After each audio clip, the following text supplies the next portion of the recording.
Salut à tous et à toutes et bienvenue dans une nouvelle chronique.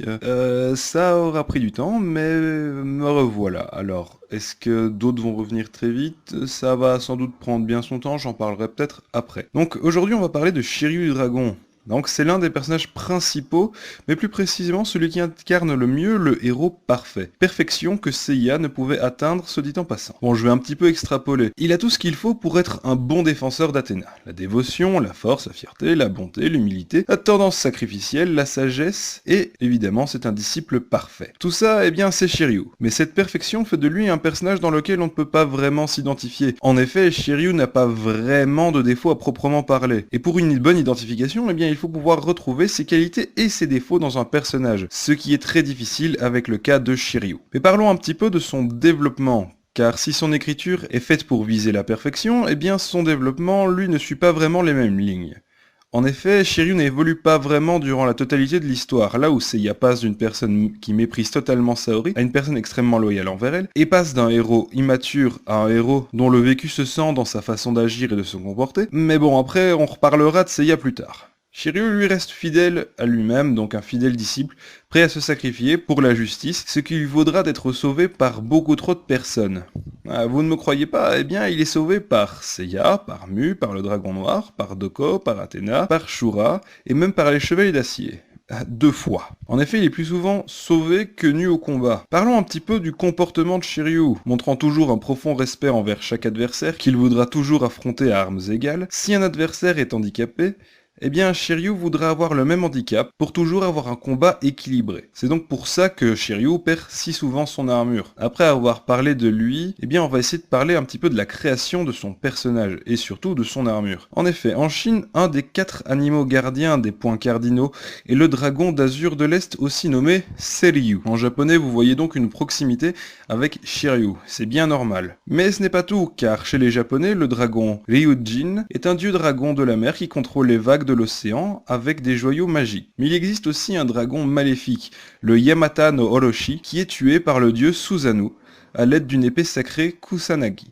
On peut évidemment penser à Excalibur pour Shura et Shiryu. Donc c'est une petite référence peut-être dans l'histoire. Le dragon est aussi un des signes zodiacaux chinois, d'où la nationalité de Shiryu et son lieu d'entraînement. Et les gens de ce signe sont réputés pour être des idéalistes, perfectionnistes et inflexibles, tout comme Shiryu. Bon, maintenant on va un peu parler du nom, même si vous aviez vu qu'il y avait quelques ressemblances avec Seiryu. En effet, le nom Shiryu signifie littéralement dragon violet, et selon Masami Kurumada, ce nom a été choisi car il est dit que la cascade de Rosan ressemble à un dragon violet. On va un petit peu parler de son entraînement. L'ultime étape de son entraînement consiste à inverser le cours de la cascade de Rosan. On y retrouve là l'idée des bébés dragons orientaux qui doivent remonter une cascade afin de devenir de véritables dragons. L'eau prend aussi une place importante dans les mises en scène comportant Shiryu. Ironique, la signification du mot dragon renvoie à l'importance de la vue, chose que Shiryu a souvent tendance à perdre dans Saint Seiya. Éventuellement, on peut penser à ça comme étant une remise en question du personnage. Le caractère de Shiryu correspond à l'idée du signe zodiacal chinois, bien qu'il ne soit pas né lors de cette année si on prend en compte que le manga se passe en 86. En revanche, si on prend en compte le fait que ça se passe dans les années 90, comme dans Next Dimension, ou 90 hein, évidemment pour les Français, il est possible que Shiryu soit né lors d'une année du dragon, c'est-à-dire en 76 ou 76, tout en ayant 14 ans dans l'histoire. Pour conclure sur le personnage, Shiryu est le sage du groupe. Même si au début il se repose énormément sur ses atouts, sa défaite face à Seiya lui apprend l'humilité et donc une remise en question. Première remise en question qui sera le générique en quelque sorte d'une série de remises en question. Dès lors, Shiryu cesse d'être aussi orgueilleux et ne se repose plus autant sur sa cloche. En fait, il pousse même les choses à l'extrême dans un sens vu qu'il a tendance à vite la retirer. Dans un premier temps pour être sûr d'être à armes égales avec son adversaire et donc pouvoir vérifier sa force. Lors du combat contre Krishna, Shiryu est donc rassuré sur le fait que sa force lui appartient bien et donc depuis on ne le voit plus se débarrasser de son armure. Shiryu a un grand sens de l'amitié et est prêt à faire fi de sa propre personne pour protéger ses amis. C'est un homme droit qui n'accepte pas la lâcheté et la cruauté gratuite.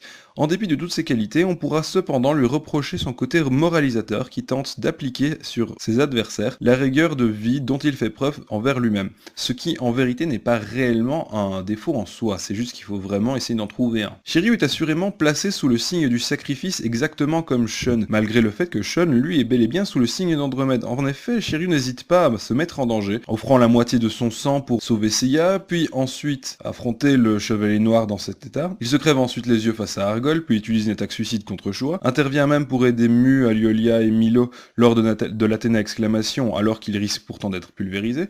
En effet, on est là face à quelqu'un qui n'a vraiment pas peur de perdre sa vie pour défendre ce qu'il estime être juste. Nous sommes face à un personnage très sympathique qui donne à Saint Seiya beaucoup de valeur, un modèle pour beaucoup car il représente la perfection de la chevalerie. C'est une des raisons pour lesquelles Shura le reconnaîtra comme étant le digne détenteur d'Excalibur. Et voilà, c'est déjà fini, je suis vraiment désolé d'avoir pris autant de temps. Je ne promets pas d'être plus rapide car, eh bien tout simplement, j'ai beaucoup de choses dans ma vie qui me préoccupent. Et donc c'est très difficile pour moi d'arriver à pouvoir me motiver à écrire mes chroniques, car cela me prend du temps, et puis il faut faire le montage son, tout le genre de trucs, enfin bref, ça prend beaucoup de temps. Donc, eh bien là, je vais vous redemander de voter, donc soit Seiya, soit Yoga, soit Shun. Donc Iki, ce sera pour plus tard, parce que je sais bien que tout le monde irait voter pour Iki, j'aimerais bien un petit peu d'originalité, voilà. Allez, sur ce, portez-vous bien, ciao.